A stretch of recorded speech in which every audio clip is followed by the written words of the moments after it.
حضرت موسیٰ اور چرواہا۔ حضرت موسیٰ علیہ السلام ایک دن جنگل میں سے گزر رہے تھے کہ انہوں نے ایک چرواہے کی آواز سنی۔ وہ بلند آواز سے کہہ رہا تھا، اے میرے جان سے پیارے خدایا، تو کہاں ہے؟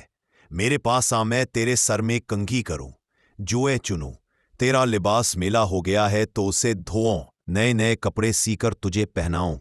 تیرے موزے پھٹ گئے ہوں تو وہ بھی سیٹوں، تجھے تازہ تازہ دودھ پلایا کروں۔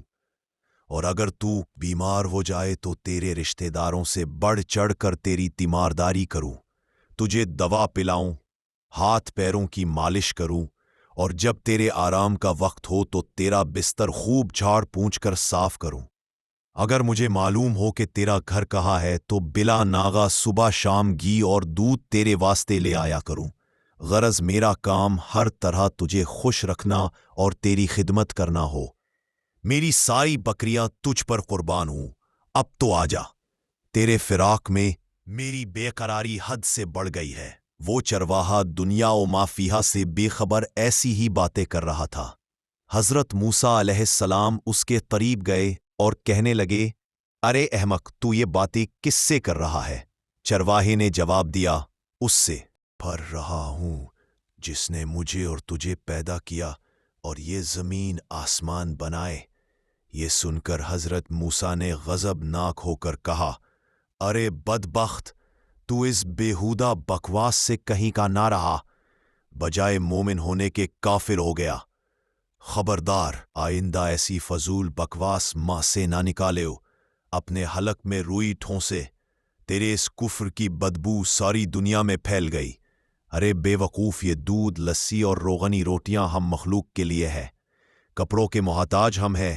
حق تعالیٰ ان حاجتوں سے بے نیاز ہے۔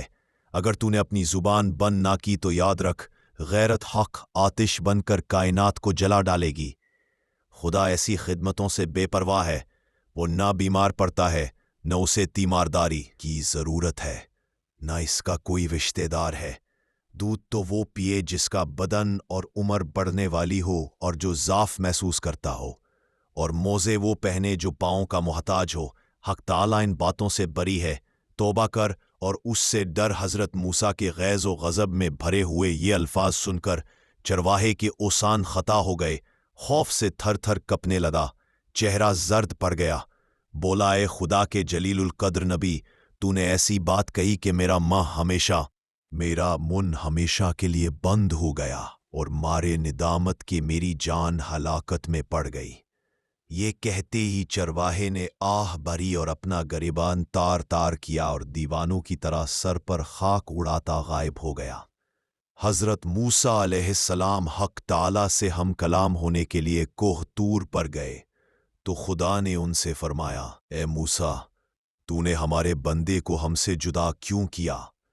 تو دنیا میں فصل جدائی کے لیے آیا ہے یا وصل ملاپ کے لیے؟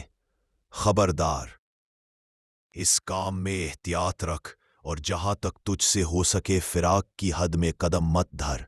ہم نے اپنی مخلوق میں سے ہر شخص کی فطرت الگ بنائی ہے اور ہر فرد کو دوسروں سے جدا عقل بخشی ہے۔ جو بات ایک کے حق میں اچھی ہے وہ دوسرے کے لیے بری ہے، اور جو ایک کے حق میں تریاق کا اثر رکھتی ہے وہی دوسرے کے لیے زہر کا حکم رکھتی ہے۔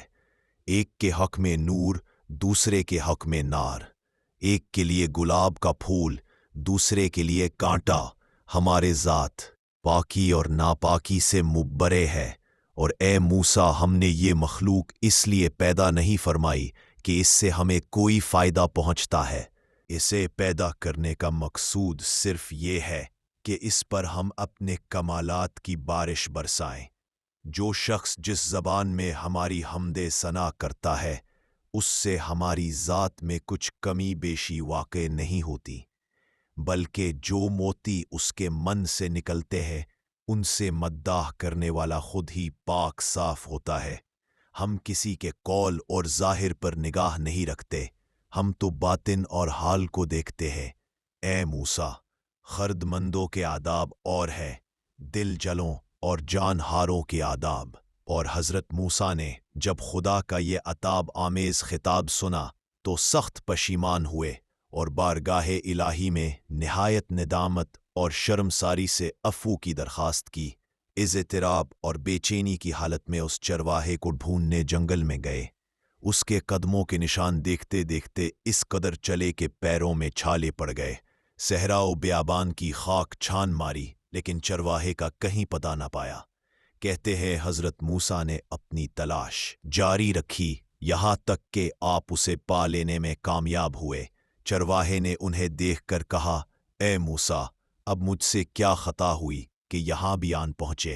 حضرت موسیٰ نے جواب دیا، اے چرواہے، میں تجھے مبارکباد دینے آیا۔ تجھے حق تعالیٰ نے اپنا بندہ فرمایا اور اجازت عطا کی کہ جو تیرے جی میں آئے بلا تکلف کہا کر، تجھے کسی ادب آداب اور قاعدے ضابطے کی ضرورت نہیں۔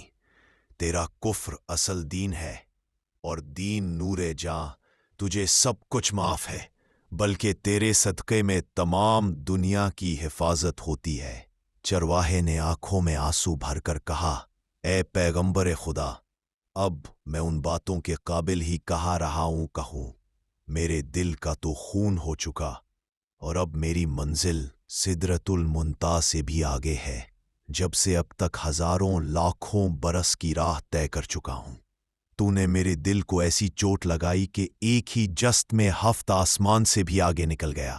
میرا حال بیان کے قابل نہیں، اور یہ جو کچھ میں کہہ رہا ہوں اسے بھی میرا احوال مت جان۔ مولانا رومی اس حکایت سے ما حاصل یہ نکالتے ہیں کہ اے شخص جو تو حق تعالیٰ کی حمد و ثنا بیان کرتا ہے، کیا سمجھتا ہے؟ تو ابتدا سے انتہا تک ناقص، اور تیرا حال و قال بھی ناقص۔ یہ محض اس پروردگار رحمان و کریم کا کرم ہے کہ وہ تیرے ناقص اور گندے تحفے کو قبول فرماتا ہے۔